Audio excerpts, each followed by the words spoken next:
C'est la deuxième conférence de la journée que j'ai le plaisir d'animer avec notre partenaire de Nielsen IQ sur les dernières tendances de consommation vrac. Donc on travaille avec eux depuis plusieurs années maintenant pour vous sortir des chiffres. Avant, ça n'existait pas, mais vous sortir des chiffres sur le marché de la vente en vrac. Et je vais laisser Nicolas les dérouler. Et puis après, on fera un échange, on discutera. Ouais, ça marche. Vous avez beaucoup, je pense, depuis le début de la journée, parlé produits, innovation, etc. Moi, je vais vous parler du vrac dans un contexte un peu plus global de le consommateur quand il fait ses courses. Juste pour rappel, Nielsen, c'est une boîte qui récupère les données de vente des magasins et qui récupère aussi des informations via des panélistes pour vous donner des informations de comment les gens consomment, qu'est-ce qui est important pour eux et comment, quand ils ont des choix à faire en magasin, ils sont amenés à les faire. Donc je vais vous parler du vrac dans ce contexte-là. Et au tout départ, quand j'ai discuté avec Célia, elle m'a posé en gros 3 questions qui sont les suivantes. Comment le vrac évolue dans le contexte actuel? Est-ce qu'on est plutôt sur quelque chose un concept qui plaît et qui recrute des consommateurs? Quelles sont les cartes à jouer pour le vrac? On sait que le contexte est un peu particulier, malgré tout, il y a certainement des cartes à jouer. Et la troisième question était finalement, comment séduire de nouveaux consommateurs et passer un cap, notamment en attendant tout ce qui est loi permettant plus de surface pour les produits en vrac, en grande distribution. Donc c'est grosso modo ces trois grosses questions, ces 3 thématiques-là que je vais vous aborder sur les 20-25 minutes qui vont suivre. Juste pour information, aujourd'hui, c'est impossible quand vous allez faire vos courses en tant que consommateur le samedi, quand vous allumez la télé pour regarder le 20h ou que vous écoutez le journal à la radio le matin en allant au boulot, impossible de ne pas entendre parler d'inflation, de prix qui augmentent, etc. C'est partout présent et c'est aujourd'hui la préoccupation numéro 1 des Français. Donc ils sont préoccupés par tout un tas de sujets, dont le climat. Mais aujourd'hui, concrètement, ce qui est la principale préoccupation, c'est comment je vais faire pour faire mes courses pour les foyers les plus sensibles et comment je vais faire en sorte que je ne sois pas obligé d'avoir des dépenses qui s'envolent sur ces sujets-là. Donc c'est aujourd'hui 77% des Français qui se disent inquiets ou très inquiets sur le sujet de l'inflation. 77%, ça veut dire quoi? Ça veut dire que ça va toucher des foyers qui étaient avec des revenus assez fragiles, mais ça va toucher aussi tous les autres qui, jusqu'à ce jour, étaient assez préservés par ce sujet-là. À noter que le réchauffement climatique, c'est 63% des gens. On est à plus 20% par rapport au dernier sondage. Donc on entend parler de climat, etc. Même si l'inflation, c'est la préoccupation numéro 1, le climat aujourd'hui, c'est important et ça parle pour tout le monde, que ce soit les nouvelles générations, les générations ma grand-mère et mon grand-père qui se posent des questions sur le monde qu'ils vont laisser, etc. Donc le réchauffement climatique est présent. On voit tout de suite que l'enjeu, ça va être de faire en sorte de pouvoir allier ces deux gros sujets-là qui sont pas forcément... le parallèle n'est pas forcément évident à faire entre inflation et puis réchauffement climatique. Je vous dis, l'inflation, c'est une préoccupation numéro 1. C'est une préoccupation numéro 1 parce qu'aujourd'hui, on est en fin d'année, donc à décembre, on était sur une inflation qui était à plus 6% en moyenne à la fin de l'année.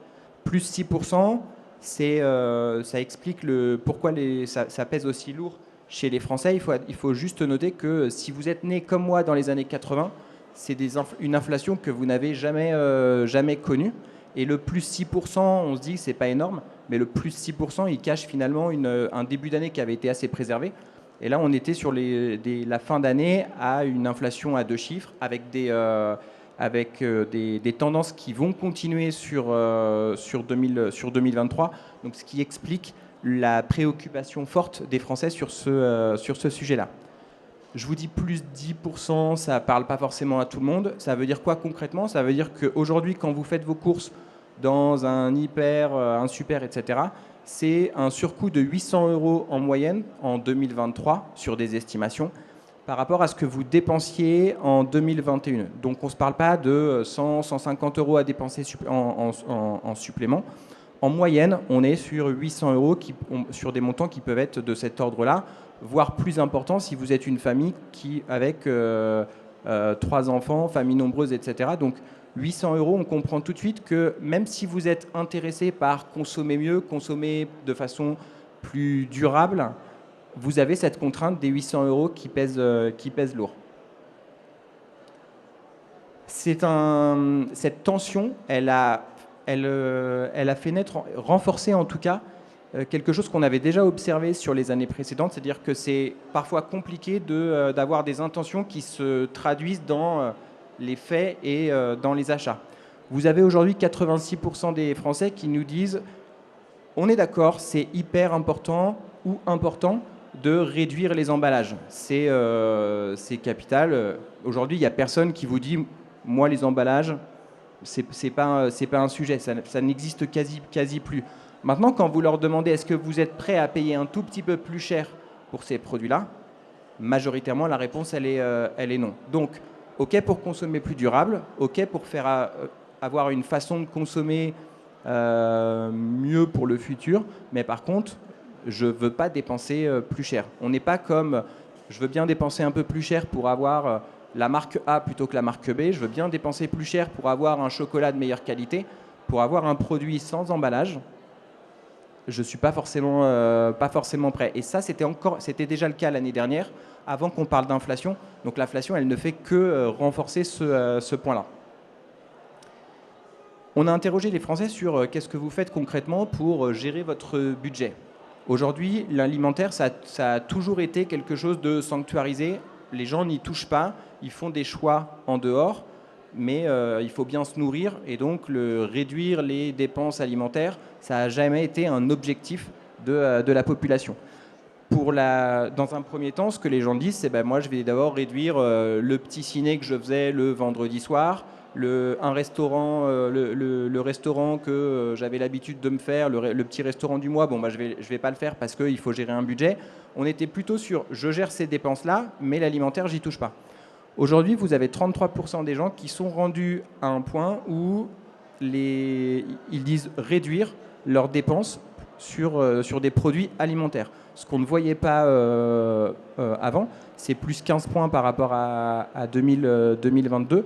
Donc on est clairement sur aujourd'hui des gens qui font attention au moment d'ouvrir le porte-monnaie en grande surface. Donc le contexte n'est pas favorable. Je dois gérer mon budget à court terme. Du coup, les questions que je me pose sur comment je peux transformer ma consommation à moyen, long terme viennent après. Je voudrais juste attirer votre attention sur un point dans ce contexte un peu difficile pour comment je peux développer les habitudes de vrac des Français.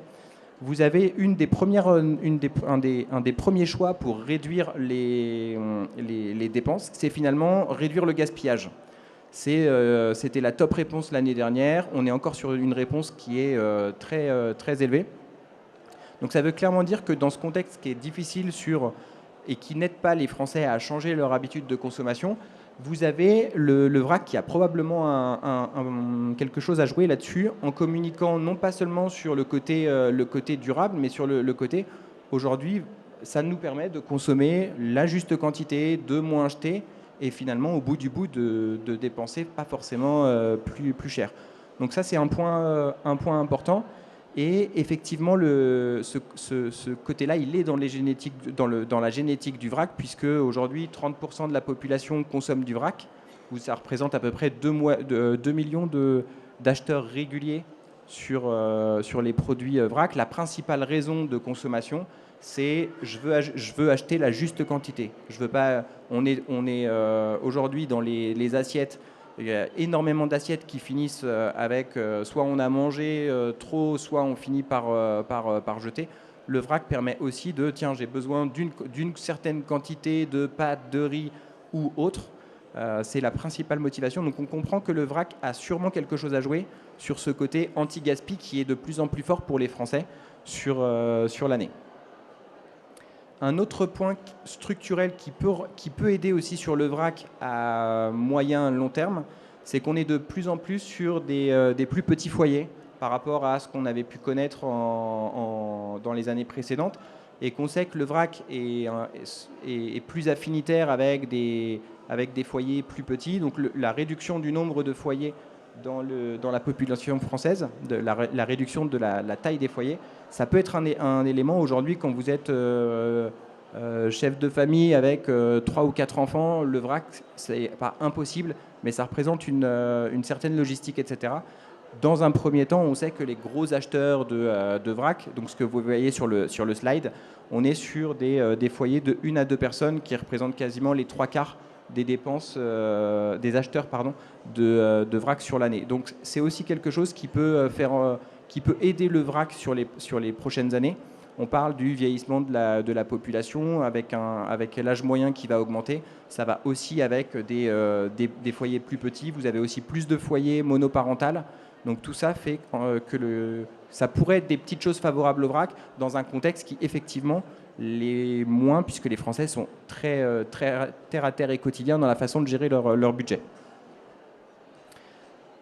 Il y a aujourd'hui on pose des questions sur les Français, sur leur niveau de vie, leur inquiétude, etc. Retenez que vous avez quasiment aujourd'hui la moitié de la population qui a été fragilisée. C'est ce que je vous disais tout à l'heure. Quand vous avez 77% des gens qui sont inquiets sur l'inflation, ça veut dire que c'est plus simplement les gens qui avaient des difficultés à boucler les fins de mois, et qu'aujourd'hui ça touche tout le monde. Donc cette fragilisation de la population, elle a eu un effet en magasin. C'est que les gens ont arrêté de monter en gamme. Donc là, vous avez un slide qui met sur chaque année la croissance entre l'effet volume, l'inflation et la montée en gamme. La montée en gamme, historiquement, ça a toujours été ce qui faisait une grosse partie de la croissance dans les magasins. Les magasins vendaient plus parce qu'ils vendaient des produits plus chers, des produits plus valorisés, que ce soit des marques nationales, que ce soit des innovations de grandes marques qui sont souvent à un indice 120, 130 par rapport aux produits de base. C'est la première année depuis près de 10 ans que cette montée en gamme ne s'effectue pas. Les gens ont arrêté de consommer des produits qui étaient plus valorisés. D'un point de vue catégorie qui se rapproche un petit peu du vrac, ça se traduit notamment par les zones marché dans les grandes surfaces. Donc que ce soit là, les poissonneries, dans le rayon fruits et légumes, charcuterie, boucherie, vous avez des réductions très importantes de consommation, que ce soit sur le total de la population ou sur les familles, où là c'est encore plus important. Donc on voit que ce contexte-là n'est pas très favorable pour le vrac, ce qui explique aujourd'hui qu'on a un pourcentage de la population acheteuse de vrac qui est stable à 30%. Donc pourquoi il ne diminue pas? Parce qu'aujourd'hui, si le vrac est rentré dans votre habitude de consommation, c'est presque quelque chose de philosophique. L'inflation, elle ne va pas changer. Vous allez toujours chercher à consommer du vrac. Par contre, pour aller chercher des consommateurs nouveaux, différents, là, c'est plus compliqué. Et là, le vrac a aujourd'hui du mal à les séduire de nouveaux consommateurs. Pour le séduire, il y a deux ou trois points qui semblent importants aujourd'hui quand on écoute les Français.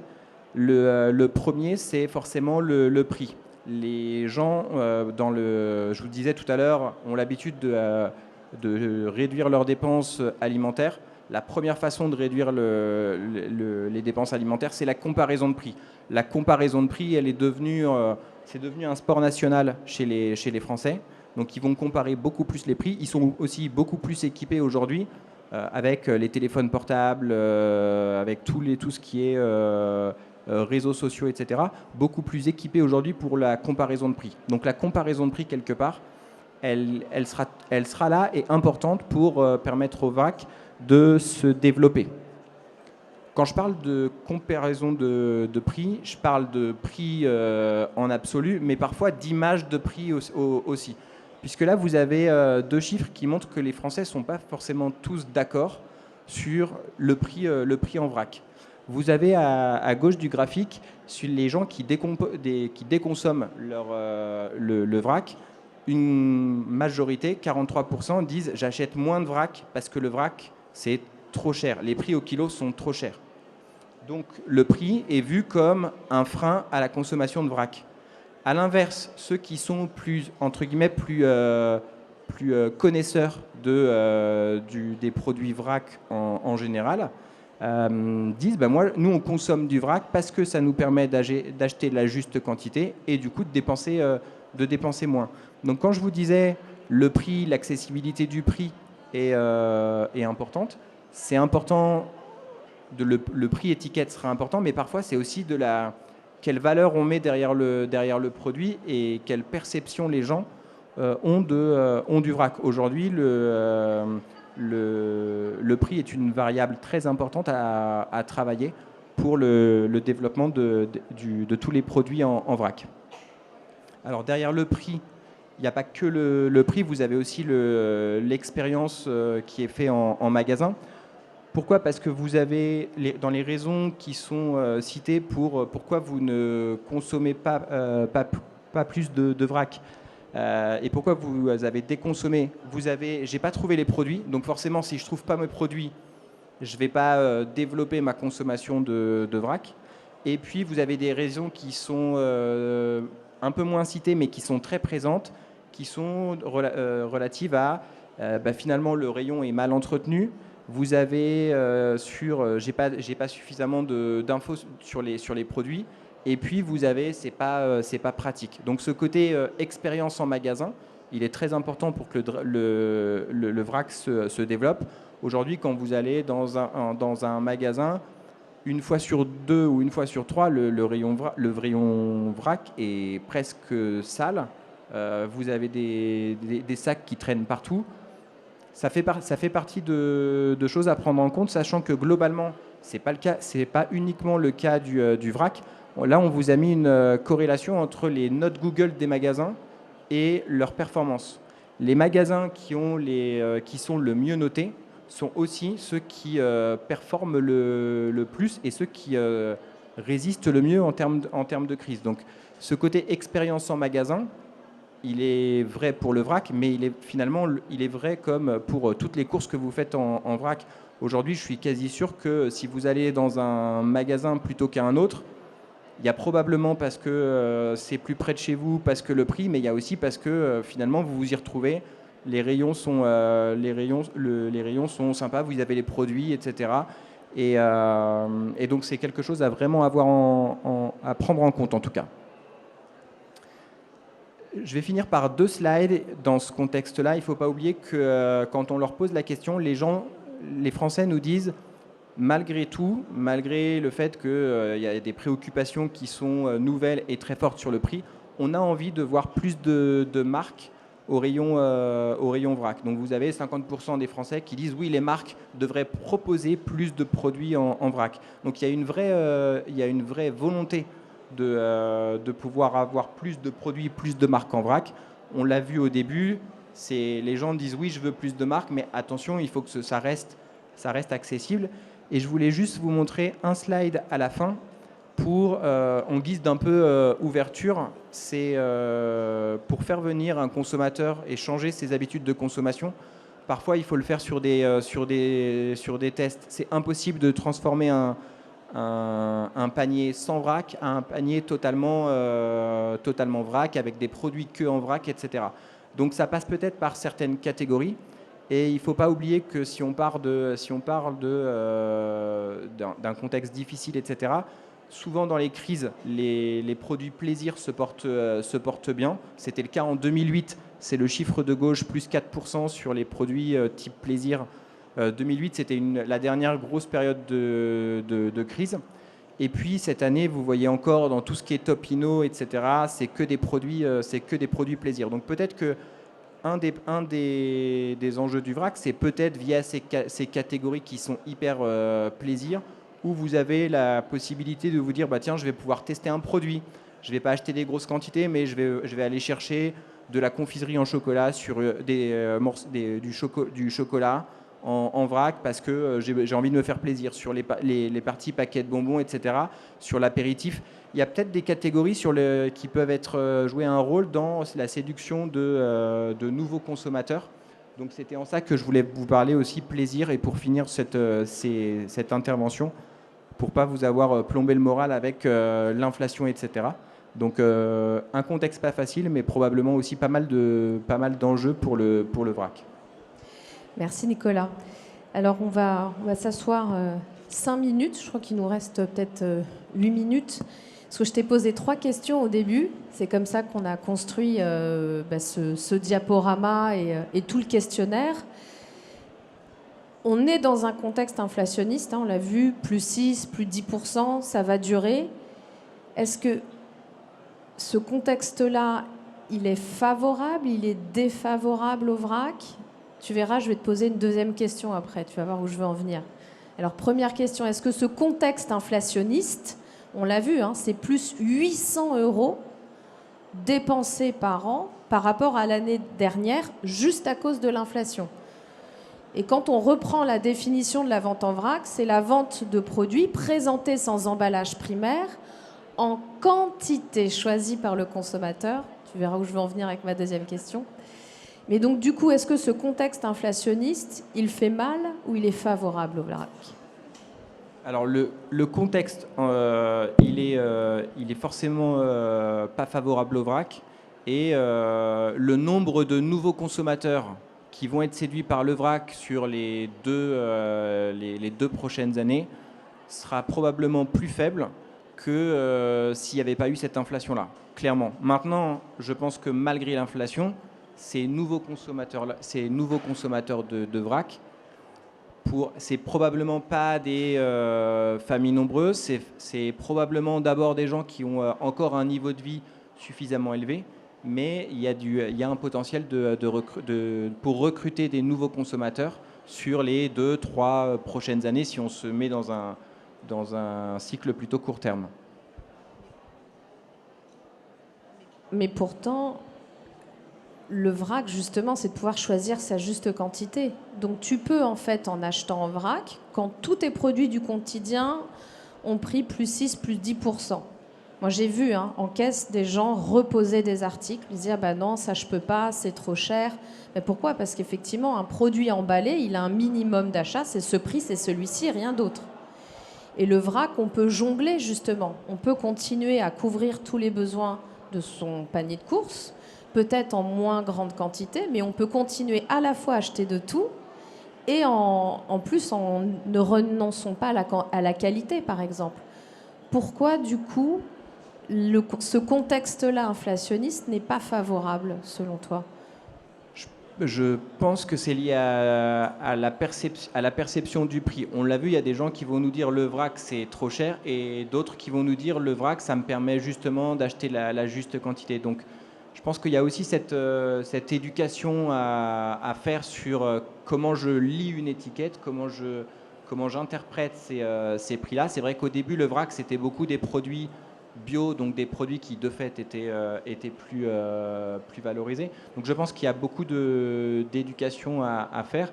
Et après, je pense à deux autres choses. C'est qu'aujourd'hui, quand on voit ce qui se passe par exemple sur la partie fromage en grande surface hors le LS, vous avez les stands qui se portent moins bien que tout ce qui est pré-découpe. Parce que pré-découpe, je mets un produit dans mon caddie, je sais qu'il va me coûter 3,51 €. Quand je vais au stand, je peux avoir cette appréhension de me dire, bah, je ne sais pas combien je vais dépenser. Donc ça amène aussi peut-être des points de réflexion à avoir pour trouver le moyen d'avoir dans les distributeurs une quantité qui se met de manière moins rapide dans les sacs pour avoir une gestion des prix. Ça peut être de se dire je vais acheter en vrac, mais peut-être avec des produits que je vais consigner, parce que là, du coup, les gens savent qu'ils ont acheté un pot et que ça va leur coûter tant. Et donc, il y a plein de choses à faire. Je pense qu'il y a de l'éducation, ce côté-là à prendre en compte aussi de quand je me sers, j'ai besoin d'avoir une info sur le prix. Et il ne faut pas oublier aujourd'hui aussi que dans tous les rayons LS que vous pouvez voir, vous avez des étiquettes promo où vous voyez moins 30, moins 40% sur le deuxième acheté, etc. vous avez aussi une image de je trouve beaucoup de promotions dans mes grandes surfaces, qui fait que ça répond un peu à ta question accessibilité prix. Et alors, ce qu'on a vu, hein, quand même, il y avait 2 chiffres où on avait 43% qui trouvaient que le vrac, c'était trop cher au kilo, donc ils avaient arrêté d'acheter en vrac. Et puis en face, on avait l'inverse, on avait 55% des répondants qui disaient, bah oui, mais justement, le vrac, juste de quantité, je gaspille moins, je dépense moins. Donc, qui avaient compris, en fait, les bénéfices du vrac. Donc, ce que tu dis, c'est qu'effectivement, il y a un travail, c'est de proposer toujours plus de produits avec des prix au kilo accessibles, travailler l'image prix.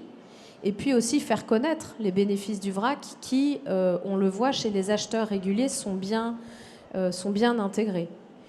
Et alors, donc là, on a parlé des consommateurs, donc ceux qui, donc le vrac résiste, hein, malgré le contexte inflationniste, on reste à 32% des acheteurs vrac. Et tu le disais quand on préparait cette présentation, qu'on avait réussi à stabiliser, mais on n'avait pas eu tant de nouveaux consommateurs. Alors demain, espérons que le contexte se stabilise, qu'on sorte un peu de ce contexte de polycrise. Quelles sont tes recommandations pour aller chercher des nouveaux consommateurs vrac ? Alors, mes recos, je vais avoir plus de prise de recul sur mes recos parce que je pense qu'il y a plein de gens qui ont plein de bonnes idées pour répondre à qu'est-ce qu'il faut faire pour le vrac. Au-delà de ce que je vous ai dit, je vais du coup plutôt répondre à cette question en parlant de moi. Je suis un tout petit consommateur de vrac et si on met le côté prix de côté, en fait, ce qui me ferait acheter le vrac, c'est que ce soit quelque chose de pas trop compliqué et qui soit plaisant. Et aujourd'hui, je pense que c'est 2 axes pour compléter ce qu'on s'est dit de forcément, il faut les bons produits, il te faut des magasins qui gèrent ce côté accessibilité, etc. Donc au-delà de ça, je pense qu'il y a deux axes qui sont importants. C'est le prix, c'est une chose, mais si c'est en plus très compliqué, les gens recherchent de la simplicité aujourd'hui, que ce soit dans la façon de s'équiper avec les applis, de se faire livrer des plats à domicile, etc. La recherche de simplicité, elle est partout. Donc je pense que ce point-là, il est clé. Et puis le côté plaisir, c'est plaisant de faire mes courses en vrac. Je pense ça passera par là. C'est plus, le vrac ne doit pas être une contrainte. Si c'est une contrainte en plus de tout ce qu'il y a à côté, je pense que ce sera compliqué. Merci Nicolas, et ça tombe bien parce qu'on a plus de 135 exposants qui ont à la fois des produits plaisir, des innovations, des nouveautés produits. On a aussi des jeunes pousses qui essayent de répondre justement à ces freins, qui essayent de trouver des manières d'acheter le vrac plus pratique. Donc vous allez trouver ici au sein du salon les exposants qui sont qui font le vrac d'aujourd'hui aussi, le vrac de demain.